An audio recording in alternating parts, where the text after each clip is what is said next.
Bah, parfait. Bonjour Géraldine, Bonjour Olivier, ça va? ça va bien. Donc aujourd'hui, on est là à vous présenter, c'est notre troisième live au FALICE. Cette fois-ci, c'est une session dédiée aux études au Canada. Alors ces études au Canada, donc là en quelques minutes, un petit peu moins, enfin une petite demi-heure, ce que nous allons vous présenter, ce sont bien tous les conseils dont vous pouvez bénéficier pour comprendre le système canadien. Pourquoi c'est peut-être une bonne destination pour votre enfant. Sachez que les admissions, justement, c'est dès maintenant, hein, si vous avez un enfant en terminale, en senior year. Les Français et francophones, hein, ici aux États-Unis, la destination canadienne est une destination qui est privilégiée Oui, de plus pour en de plus. multiples raisons. Voilà. Donc, nous allons voilà, vous présenter ça. On vous dira à la fin, justement, quelles vont être les autres sessions d'orientation qui, pour beaucoup de familles, hein, et de parents, c'est une source vraiment de questionnement, hein, pas forcément d'anxiété forcément, mais voilà, est-ce que le Canada est une bonne destination éventuellement si je vis ici aux États-Unis ou ailleurs? Donc on va pouvoir commencer. Il est à peu près 11h30. Vous pouvez bien sûr revoir ce direct quand vous voulez, hein, sur notre page Facebook, donc d'Offalicé. Alors, Allez, on les y études va. au Canada, voilà, parfait, merci Olivier. Donc, quelques chiffres. Alors, on n'est pas du tout dans la sphère américaine avec plus de 2500 collèges et universités, hein, on en a une centaine au Canada. Alors, c'est un pays très, très attractif. Vous voyez que le nombre d'étudiants internationaux a été multiplié par 3 depuis les 2 dernières décennies. Donc, c'est une destination qui est de plus en plus prisée. C'est vrai que il y a une qualité d'enseignement dans le supérieur qui est vraiment exceptionnelle au Canada. Donc, ce qu'il faut savoir, c'est que les universités sont essentiellement publiques. La notion d'université privée au Canada, finalement, est réduite, finalement, à une affiliation religieuse. Donc, ce sont des universités publiques. Vous allez voir comment se passent les admissions, comment c'est une grande diversité quand même avec une centaine de noms. Vous voyez que les principaux, les élèves internationaux viennent de cette dizaine de pays-là, hein. Corée du Sud, France, bien sûr, Vietnam, États-Unis, Iran, Brésil et Nigeria sont les pays où il y a le plus d'étudiants au Canada. Donc, Donc, oui, excuse-moi Géraldine, petite question, ça veut dire que c'est plus compétitif pour ces élèves ou... ça peut le devenir. Ça peut le devenir, puisque là, on n'est pas encore un demi-million, mais presque, hein, de study permits qui ont été délivrés délivrés, pour, donnés? euh, pour les élèves en 2022. Donc oui, c'est vrai que ça peut être compétitif, mais d'un autre côté, vous allez voir que la sélection, elle est purement académique. Donc Ouais, les donc, étudiants internationaux, le euh, bac peut jouer un rôle, comme voilà. on en Mhm. discutera après. Donc, vous voyez que le Québec, l'Ontario et la Colombie-Britannique sont donc les États aux États-Unis qui ont le plus d'étudiants internationaux. Et c'est vrai que nous, en tant que Français ou francophones, en tout cas, qui vivons aux États-Unis, la destination Québec est importante, mais ce n'est pas la seule.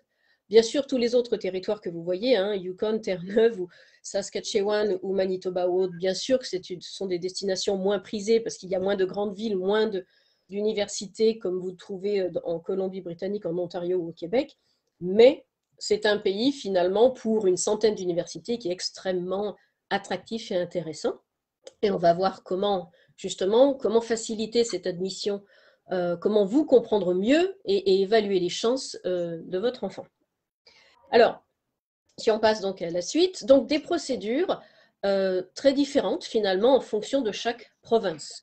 Hein, la province du Québec ou de Colombie-Britannique ou d'Ontario ou de Saskatchewan ou ailleurs, c'est pas tout à fait pareil. Donc vous avez très souvent des procédures qui sont individuelles, ce que j'appellerais, c'est-à-dire une université, une procédure d'admission. En Ontario, c'est un système qui est centralisé, hein, c'est l'Ontario Universities Application Center. Donc, vous avez différentes façons en fonction des provinces. Sachez que voilà, la proportion des Français, des étudiants français au Québec, est énorme, hein, c'est normal. L'histoire, le passé, la langue fait que les étudiants français sont plus que bienvenus, hein, bien sûr, quand ils qualifient au Québec et donc au Canada. Voilà. Ensuite, donc ce que nous pouvons voir, c'est comment évaluer ces chances, c'est ce qui vous Voilà, intéresse. c'est ça qui est Comment intéressant. évaluer. Mhm. Alors, l'avantage du système canadien, c'est qu'ils sont vraiment transparents sur qui ils recherchent. Pourquoi? Parce que on va dire que la grande, et c'est ce que je disais la semaine dernière, hein, le paramètre le plus important, c'est le parcours académique de votre enfant. Et au Canada, là, je parle d'un exemple de McGill. Là, vous avez les entrées, par exemple, les entry requirements pour entrer en faculté de sciences à McGill. Vous avez d'un côté le high school diploma et vous avez de l'autre côté le baccalauréat français. Vous allez avoir des minima. Ce que vous voyez là, c'est le minimum. Et beaucoup d'universités, eh bien, au Canada, c'est exactement comme ça. Que ce soit Concordia, l'Université de Montréal, Colombie-Britannique, on va vous mettre toujours les minima d'admission, c'est-à-dire la barre d'admissibilité. Cette barre d'admissibilité peut changer d'une année à l'autre, d'une faculté à l'autre. Si vous prenez, là je parle de McGill, si vous prenez la faculté de sciences, ce n'est pas la même chose que la faculté arts, donc tout ce qui n'est pas sciences. Ce n'est pas la même chose que business. C'est pas, voilà, donc vous avez des barres d'admissibilité différentes et elles sont publiées sur le site des universités. Donc il y a une transparence où vous voyez si vous avez des chances ou pas. Donc là, Excuse-moi, Géraldine, excuse-moi de t'interrompre une petite question. Donc, si je comprends bien, au sein de la même université, suivant les départements, la moyenne qui est demandée est différente. tout à Donc là, fait. par exemple, McGill, c'est 16 Voilà. pour les biomédicales, mais si on parle de littérature classique, latin et grec, Voilà, ça va ça être sera 13. différent. Ça pourrait être 14, ça pourrait être 13, ça pourrait être en communication encore moins. En nursing, ça sera encore autre chose. Si vous faites arts and science, on va mettre d'autres barres. Oui. Et ça, c'est publié tous les ans. Par exemple, là, j'ai dû changer pour le baccalauréat français. L'année dernière, vous deviez avoir une moyenne générale de 16 minimum et 14 en maths et sciences. La barre est montée à 15 cette année. Donc, on est dans une université sélective. Bon, elles ne sont pas toutes sélectives comme ça. Puis je vais vous montrer aussi que le système canadien, il est divers. Mais vous avez donc à moins minimum pour rentrer, par exemple, en sciences à McGill. Et si vous montrez un score SAT, c'est minimum 700.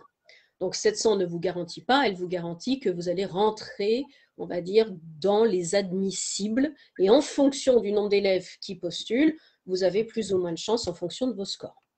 Alors, ce qui est Ouais. bien, c'est ça, c'est qu'en France, on n'a pas forcément ça. Et on n'a pas ça aux États-Unis non plus. On n'a pas ça dans beaucoup de pays. Mais vous verrez la semaine prochaine, quand on parlera de Grande-Bretagne, il y a aussi cette clarté des minima académiques qui sont requis pour pouvoir, Être admissible. ouais, voilà, Pas admis, admissible. admissible. Admissible.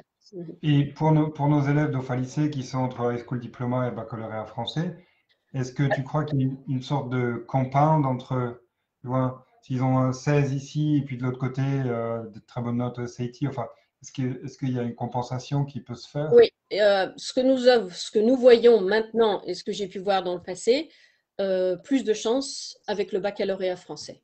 Voilà. Ou en tout cas, l'offre va être faite très souvent aussi basée sur votre résultat du baccalauréat français.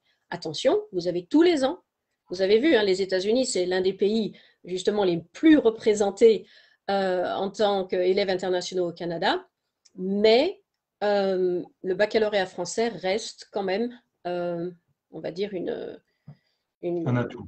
un atout, voilà, un atout non négligeable. Et ceux qui postulent dans les deux, les élèves l'année dernière de Falissier qui ont demandé McGill l'ont eu, par exemple, voilà, en engineering et en sciences. Très bien. Donc, Ouais. cette combinaison, évidemment, comme je vous dis, c'est vraiment l'académique. C'est l'académie qui fait que c'est pas grave. J'avais eu une représentante d'université justement dans l'école où Olivier et moi travaillions avant, qui avait dit peut-être que votre enfant il est le champion du monde de karaté, mais pour nous c'est pas ce qui compte. Okay, c'est vraiment comment vous êtes prêt académiquement à suivre nos cours. Alors cette petite slide, je ne vais pas m'arrêter trop longtemps, mais c'est pour vous montrer qu'au Canada, eh bien, il y a une diversité comme aux États-Unis. Un A en Colombie-Britannique, ce n'est pas un A au Québec ou en Saskatchewan ou en Ontario. Comme je vous disais, les GPA, les notes, les moyennes américaines, vous les avez sur 100, sur 10, sur 7, sur 5, en lettres. il y a une diversité. Donc, il ne faut pas non plus trop se focaliser. Il faut savoir que les notes sont prises telles quelles en fonction de votre school profile, en fonction du profil de l'école qui se doit d'expliquer ce qu'est un A dans votre lycée américain. Nous, on envoie les notes sur 20, donc là, il n'y a pas de mystère. Hein. Les notes sur 20, partout en France, partout dans tous les lycées français, le baccalauréat est sur 20, il n'y a pas différentes façons de voir les choses. Bon. Donc ça, c'est pour vous expliquer juste qu'il n'y a pas une uniformité, d'accord, du système de notation. Sachez que meilleures vos notes, les notes de votre enfant seront, eh bien, le plus de chance il ou elle aura. Alors, si on continue le parcours, je vais m'arrêter un petit peu plus là-dessus parce que, et c'est en rouge, parce que le parcours académique est déterminant et il est déterminant dans tous les pays. Attention, ce n'est pas que le Canada, c'est la France, c'est l'Italie, c'est les États-Unis aussi. On pense souvent que l'académique est pas secondaire, mais en tout cas est englobé dans un parcours holistique, comme je disais, global la semaine dernière. Néanmoins, le parcours académique, en tout cas au Canada, c'est primordial. C'est plus que déterminant, c'est quasiment la seule façon de sélectionner. Alors, ces qualifications vont dépendre des choix de cours que vous faites au lycée américain. Et pour nos élèves, bien sûr, au FA lycée, on les guide dans les choix de matières, de spécialités pour le baccalauréat, qui doivent avoir aussi du sens. Parce qu'au Canada, vous devez postuler en sciences ou en arts ou en engineering. Vous devez choisir quand même un domaine. Il peut y avoir une période, on va dire, de flottement ou en tout cas d'indécision. Vous savez, aux États-Unis, la première année et même jusqu'au 3e semestre, vous pouvez changer de major. Vous pouvez changer de faculté, de major. Bon. Au Canada, c'est pas tout à fait ça. C'est possible, mais c'est pas aussi flexible. Ça veut dire que vous devez, comme au Royaume-Uni et comme en France, choisir votre domaine d'études. Ben oui, il faut choisir la filière. C'est pour ça que les choix de cours dès la 3e, je dirais, et on guide, nous, nos familles, durant toute la scolarité de high school, quand ils restent justement toutes les années avec nous. Et s'ils arrivent en première, on les aide aussi, bien sûr. Mais c'est de faire les bons choix. Parce que si vous ne faites pas ces bons choix en fonction d'un projet d'études que vous avez, même s'il n'est pas très, très défini, il ne faut quand même pas se tromper. Parce que là, par exemple, au Canada, si votre enfant veut faire des études d'ingénieur, s'il n'y a pas physique en première ou terminale, en tout cas c'est sûr en terminale, il n'aura pas d'offre en engineering. Donc, il y a comme ça des impératifs de cours, de décisions à faire, ou en tout cas à discuter ensemble, qui sont essentiels. Vous avez des scores, bien sûr, quand vous êtes dans un lycée américain, APs ou Honors, vous avez des cours avec de très bonnes notes, bien sûr, ça va compter. SAT, on sait que beaucoup d'universités, c'est encore optionnel jusqu'en 2023, mais si vous avez de très bons scores, ça sera en votre faveur. Si votre enfant n'a pas fait 4 ans dans une high school américaine, il vient d'arriver, vous venez d'arriver peut-être, vous êtes dans une high school américaine là en seconde, ou vous venez d'arriver en première terme, il va falloir passer le TOEFL ou IELTS ou autre. Et ces scores vont, sur les universités les moins sélectives vont demander 75 sur 120, et les plus sélectives vont demander minimum 100 sur 120, au TOEFL par exemple. Donc, tous ces détails-là, tout le projet, les choix, les listes, nous faisons les listes avec nos élèves dès la première et on ajuste évidemment d'ici la fin de la première et début de terminale quelles universités vont être les plus, on va dire, en phase avec le projet de l'élève. Alors, la pertinence des choix, c'est là, c'est vraiment mis en avant, c'est ces 3 années parce que le Canada, Québec et autres demandent les 3 dernières années de high school. Aux États-Unis, on demande 4 ans, mais au Canada, on demande les 3 dernières années, seconde, première terme.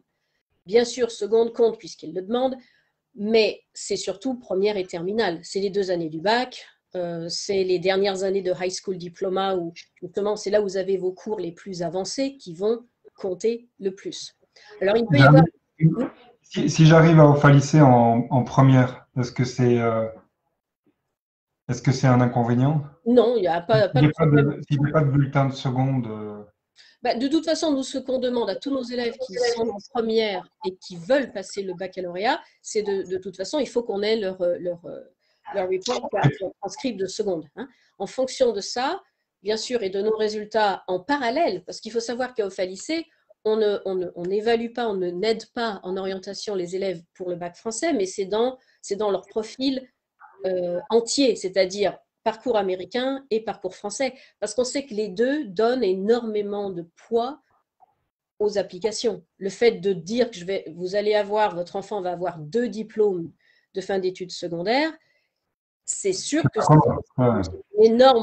un énorme avantage par rapport aux autres qui arrivent avec leur high school diploma seulement ou le bac français seulement. Et là, ce n'est pas un high school diploma parce que vous êtes dans un lycée français à l'étranger ou aux États-Unis qui délivre, c'est vous avez le high school diploma d'une institution américaine avec tout ce qu'il y a avec. Donc, j'insiste là-dessus parce que le parcours académique, c'est vrai que aux États-Unis, beaucoup de parents pensent que si mon enfant il a d'excellentes notes, il peut aller où il veut, dans quel.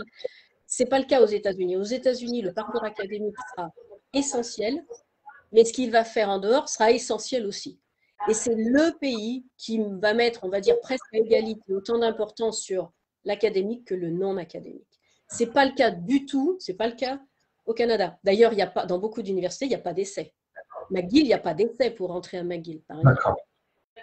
Certaines universités on va vous demander pourquoi vous voulez faire tel domaine. En Colombie-Britannique, on va vous poser des questions pour certaines Concordia, why Concordia. On va vous demander des petits paragraphes, mais il n'y a pas d'essai. Donc le fait qu'il n'y ait pas tout le reste montre vraiment que le parcours académique, eh bien, voilà, le niveau de cours de votre enfant va vraiment être déterminant et le choix des matières va être aussi déterminant. Donc un enfant chez nous à Offa Lycée qui est aussi donc scolarisé dans une école américaine, on va travailler ensemble. C'est-à-dire ensemble, on a tout à fait conscience du parcours, plus que conscience, on a le visuel, on a le vécu, on a le partage, on est même souvent en contact avec les college counselors de ces high schools américaines. Parce que c'est important que pour eux aussi, ils sachent que dans l'application, il y a toute cette partie française, très sélective, quand même, ce qu'ils font. Hein, c'est pas évident de faire ces 2 diplômes ensemble, hein, de manière simultanée, hein, complémentaire. Donc, on est en contact aussi. Donc, c'est pas.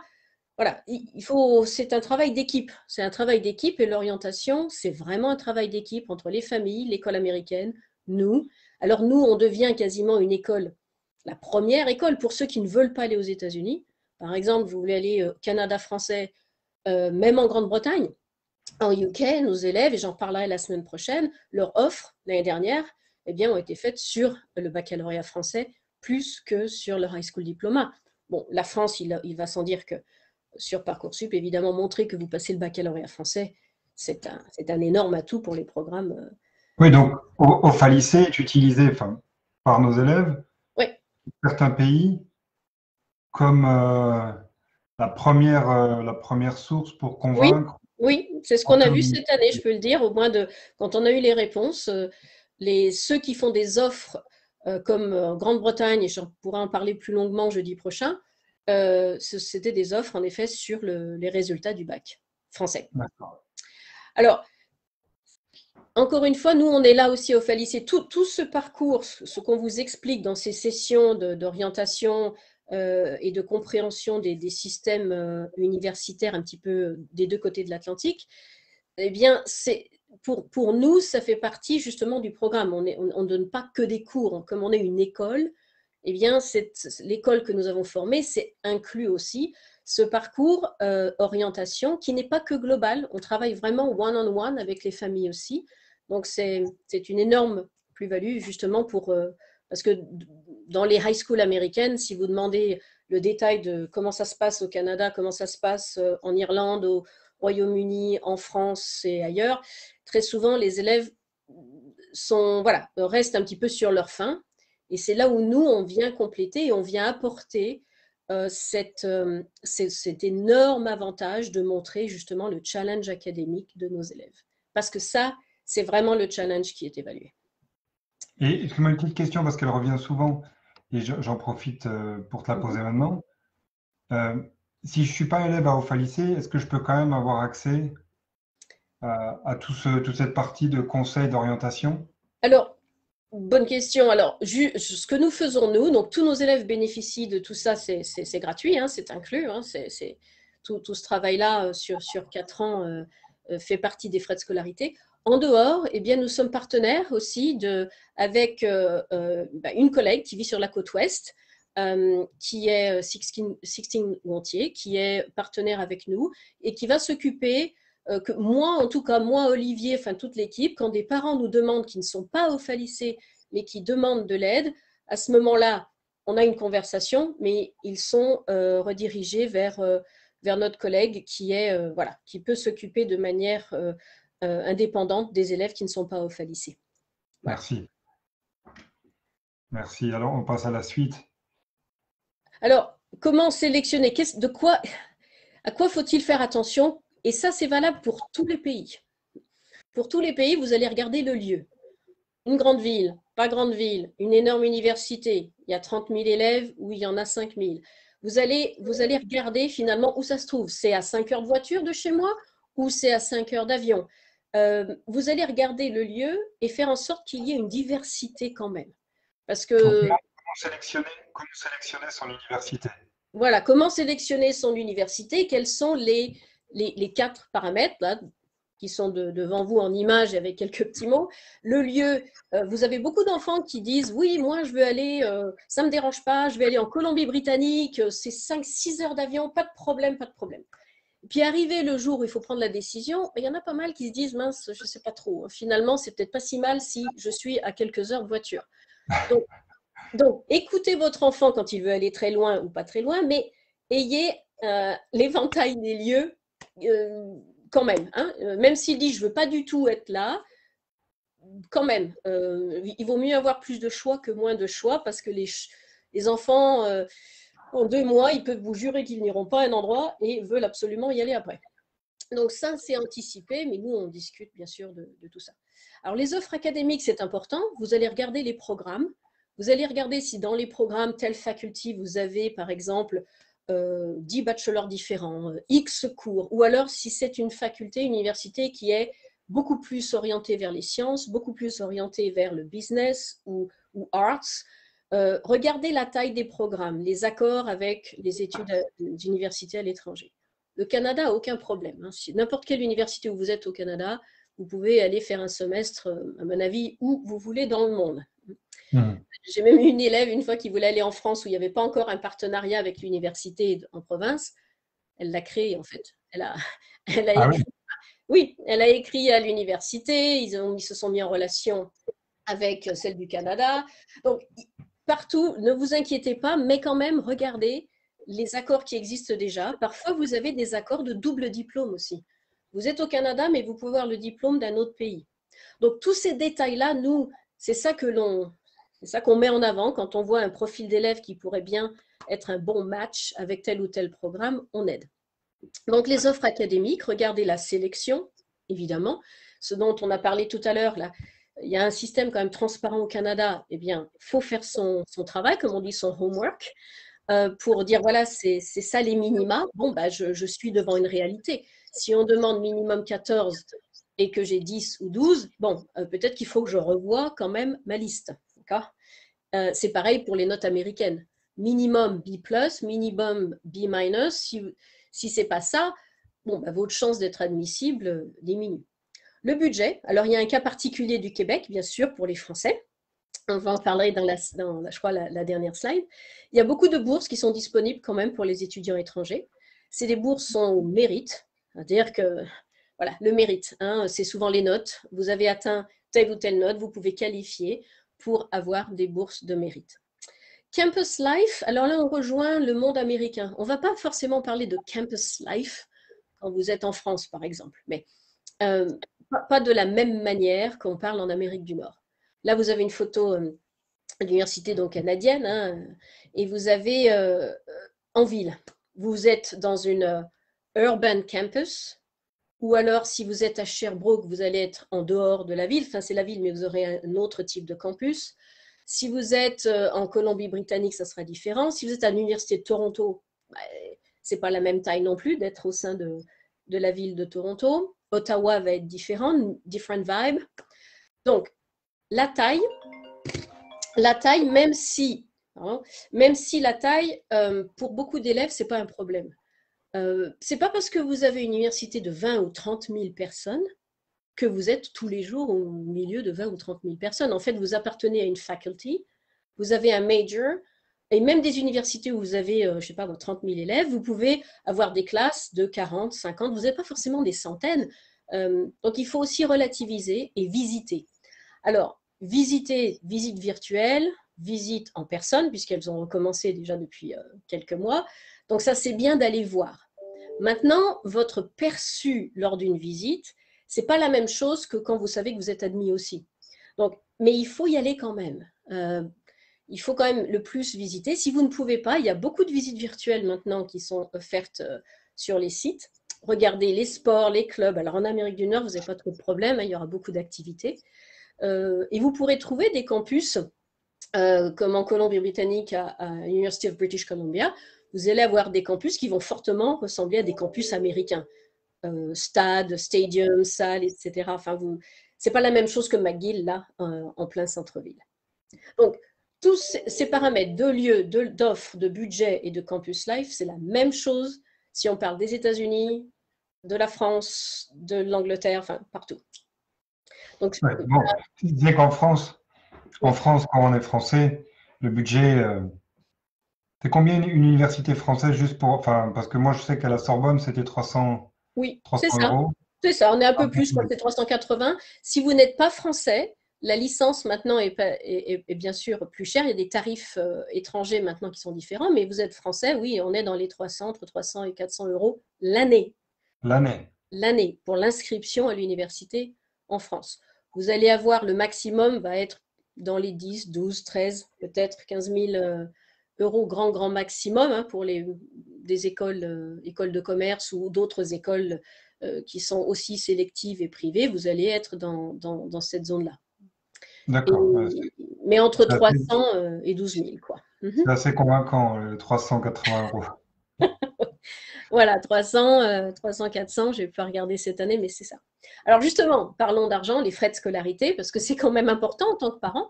On a beau dire, mon fils, va où tu veux, il n'y a pas de problème. Bah, pour beaucoup de familles, il y a quand même une partie finance importante. Alors, depuis 2015, les Français au Québec ne payent plus 3 000 $, mais 9 000. Finalement, les Français payent la scolarité canadienne. Avant, les Français payaient comme les Québécois. Donc, avant, c'est avant. Donc, le Québec est une destination avantageuse. Les très bons élèves peuvent avoir aussi des bourses de mérite et donc payer beaucoup moins que 9 000 $ par an. L'Ontario, vous allez avoir, vous voyez, de grands écarts, hein, entre 10 000 et 50 000 en fait. Donc, au sein d'une même province, il y a différents frais de scolarité, de tuition. En Colombie-Britannique, on va passer aussi plus ou moins du simple au double, entre 20 000, 40 000 par an. Voilà, ça va dépendre évidemment du programme que vous choisissez. Les tuitions ne sont pas toutes les mêmes, plus ou moins, on va dire, mais il y a des écarts en fonction de, par exemple, parcours professionnel, ingénieur, sciences vis-à-vis où il y a moins de labos, moins d'équipements nécessaires, etc. Donc, il y a des différences de frais de scolarité. Néanmoins, le Canada reste une destination avantageuse. Et pour les Français, évidemment, le Québec, avec ses excellentes universités formation en 2 langues, que ce soit en anglais ou en français, eh bien, c'est vraiment un parcours qui est privilégié par de nombreuses familles. Voilà. Je pense qu'après, c'était ma dernière slide, je crois. Donc, nous, voilà, tous les conseils et l'accompagnement en orientation, c'est intégré dans nos programmes. Vous pouvez nous contacter, bien sûr, hein, contact@falicé.org. Nous vous redirigerons vers d'excellentes personnes si vous n'êtes pas, parent ou vos enfants ne sont pas au Falicé. On vous conseille aussi. On aide les familles dans la mesure de ce que l'on fait, mais c'est vrai que nos élèves, voilà, pour eux, c'est intégré. Quelle est la différence, excuse-moi de poser cette question, mais quelle est la différence entre bénéficier de l'aide intégrée au programme avec Ofalicé ou être entre guillemets redirigé vers Sixteen? Oui, Sixteen, après, bon, ça dépend des services aussi. Vous pouvez demander des services pour un pays, Nos élèves postulent dans 2, 3, voire 4 pays. États-Unis, donc là, on aide toute la partie américaine et finalement, on travaille aussi avec les college counselors américains. Il y a le Canada, il y a beaucoup l'Irlande et le UK et la France. Après, on a quelques admissions, comme l'année dernière, à l'Institut Polytechnique de Milan, par exemple. Donc en Italie, on a un élève qui a été pris. Donc après, donc nous c'est peu importe le nombre de pays.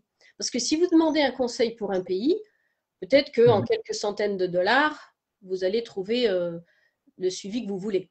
Après, si vous demandez 2, 3 ou 4 pays, là, évidemment, les factures, comme vous avez peut-être déjà remarqué si vous êtes parent de seconde, de première ou de terme, évidemment, là, les factures sont beaucoup plus élevées, beaucoup plus lourdes. Et nous, on tient vraiment à ce que cette offre, parce que c'est notre objectif, c'est de faire en sorte que les élèves de lycée qui préparent ce bac, ou pas, parce qu'il y a des élèves qui prennent des cours à la carte et ils ont aussi accès à nos services quand même. Simplement, ils sont beaucoup plus, on va dire, soutenus quand un élève, évidemment, passe le bac, puisque là, on rentre dans toute la procédure de programme complet.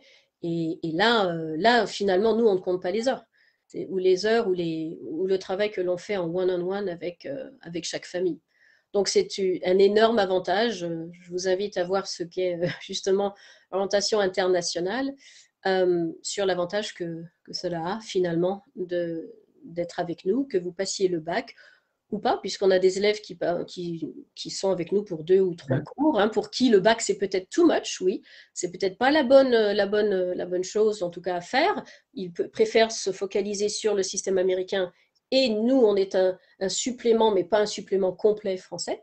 Néanmoins, toutes nos familles peuvent assister à nos meetings en groupe. Bien sûr, les meetings one-on-one sont pour aussi seconde, première, terminale. Voilà. Merci beaucoup, Géraldine.